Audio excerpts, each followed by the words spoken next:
नमस्कार दोस्तों, चैनल में आपका स्वागत है। आज न्यू ईयर पे थोड़ा टाइम लग गया नया वीडियो डालने में कि मैं चाहता था नए साल में कुछ अच्छा और बहुत बेहतरीन कहानी सुनाई आप लोगों को, जिससे दिल खुश हो जाए आपका। शुरुआत हैपनिंग से होती है, फिर बैड आता है, फिर अच्छे से ख़त्म होता है। जैसे फिल्मी लगता है कहानी, लेकिन रियल कहानी है, सच्ची कहानी है। तो चलिए शुरू करते हैं कहानी को। एक लड़की जो उसके फादर कोल इंडिया में काम करते हैं, तो जगह जगह ट्रांसफ़र होता रहता है।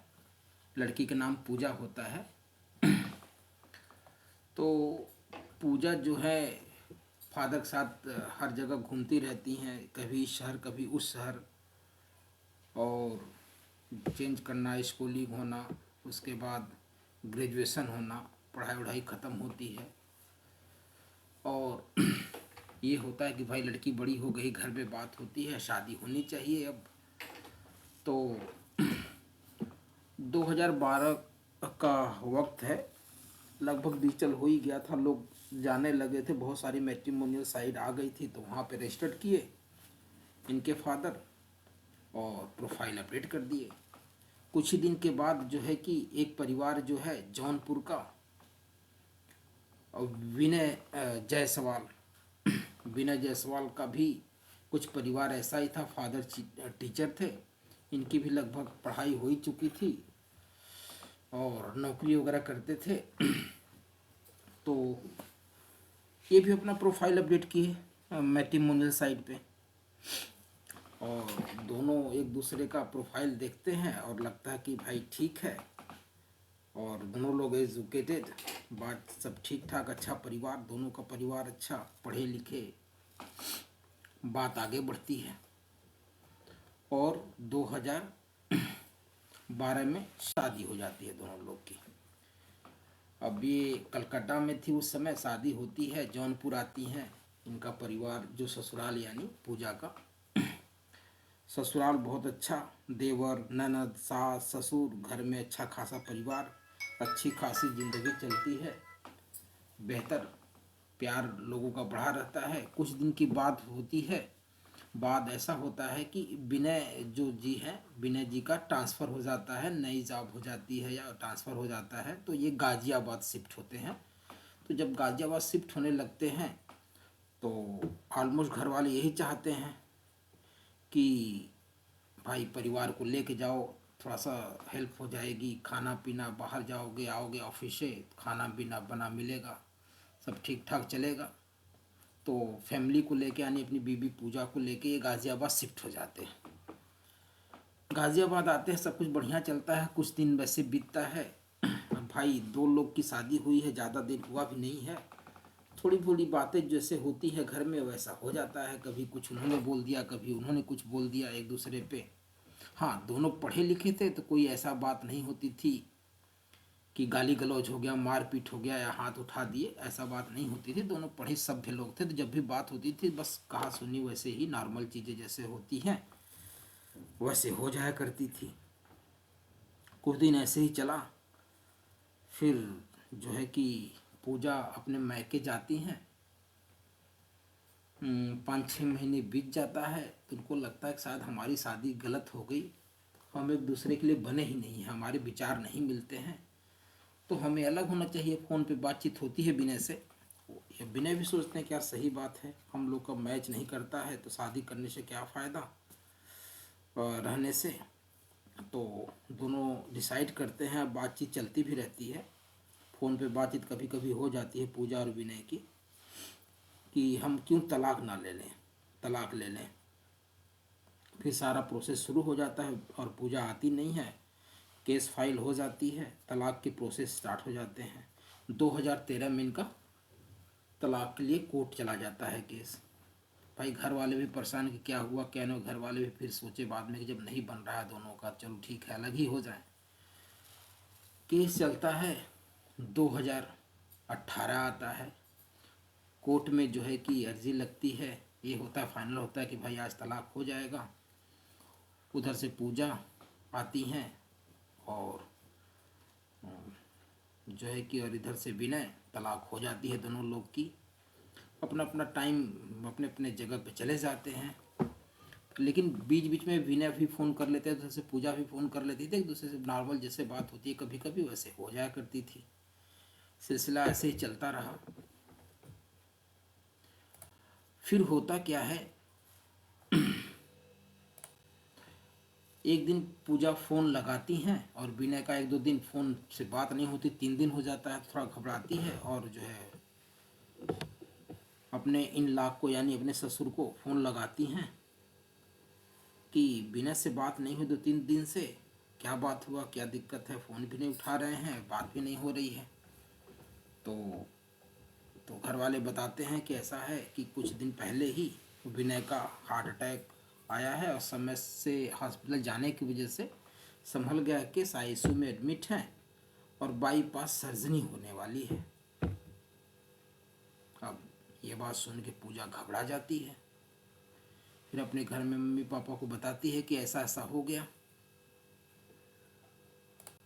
घर वाले भी थोड़ा परेशान होते हैं, फिर कहते हैं चलो उसकी ज़िंदगी अलग है, तुम्हारी ज़िंदगी अलग है, पता नहीं कौन ज़िंदगी में आया नहीं आया, क्या चल रहा है क्या नहीं चल रहा, शादी हो गई कि नहीं हुई, अब कोई फ़ायदा तो है नहीं। तो लेकिन पूजा कहती नहीं मैं मिलने जाऊंगी। तो उसके मम्मी पापा कहते हैं कि पता नहीं क्या परिवार का रिएक्शन हो, चलो अगर तुम चल रहे हो तो हम भी चलते हैं। फिर जो है पूजा कहती नहीं मैं अकेले ही जाऊंगी। फिर घर वाले सोचते चलो पढ़ी लिखी है, कोई दिक्कत नहीं है। इसी बीच में बीएड वगैरह भी पूजा ने अपने कैरियर को लेके थोड़ा सिंसियर हो गई थी और बीएड वगैरह भी कर लिया था और कैरियर अपना बनाने के चक्कर में शादी के लिए उतना ज़्यादा इंटरेस्टेड नहीं थी। घर वाले देखते थे लेकिन इधर उधर टाल के निकाल देती थी पूजा। फिर पूजा जाती है और जो है कि हॉस्पिटल में देखती है कि आईसीयू में एडमिट है विनय। तो बहुत परेशान होती है, लोग भी देखते हैं। फिर वहीं पे रुक जाती है पूजा और जो भी हॉस्पिटल की नॉर्मल चीज़ें होती हैं वो चलती रहती है और सेवा भी करती है। ऐसे ही दिन निकल जाता है। बाईपास सर्जरी होती है। आजकल तो जानते हैं टेक्नोलॉजी काफ़ी अच्छी आ गई है, तो कोई परेशानी है नहीं, नॉर्मल हो जाता है, घबराने की भी बात नहीं होती है, सब कुछ सक्सेस हो जाता है, थोड़ा ठीक ठाक हो जाता है। तो वहाँ से डिस्चार्ज होता है। डिस्चार्ज होते हैं, सब लोग घर जाते हैं। घर जाने के बाद अब कुछ दिन सेवा हुआ करती है, पूजा भी घर जाती है, ऐसे चलता है। फिर दोनों का कुछ विचार बदलता है, विनय और पूजा का कुछ बोलना चाहते हैं एक दूसरे से। फिर अंत में पूजा बोल ही देती है कि मैं तो तलाक नहीं लेना चाहती थी, मैं फिर से साथ रहना चाहती हूँ। और यही बात विनय के भी दिमाग में दिल में चलता है, वो भी बोल देता है कि नहीं मैं भी यही चाहता था, हम लोग को थोड़ा सा रिश्तों को थोड़ा टाइम देना चाहिए था, समझना चाहिए था, इतना जल्दी डिसीजन नहीं लेना चाहिए था। घर वालों को भी बात पता चलती है, घर वाले भी सोचते हैं जब तुम लोग का डिसीजन यही है तो फिर से शादी करा देते हैं। तो उन लोग की शादी हो जाती है, फिर से दोबारा शादी हो जाती है और दोनों की खुशहाल ज़िंदगी चल रही है। अब बढ़िया है, दोनों एक दूसरे को समझते हैं, कुछ बात होती है तो प्यार से अपना बात कर लेते हैं और काफ़ी खुश हैं, पहले से ज़्यादा खुश हैं। तो हैपनिंग एंडिंग हुई, एंड हुआ, बहुत अच्छा एंड हुआ। इस पिक्चर जैसा ही कहानी हुआ, रियल कहानी है ये।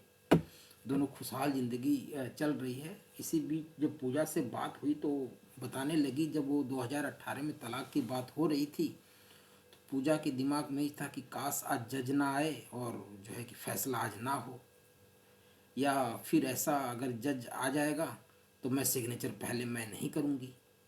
लेकिन ऐसा नहीं होता है।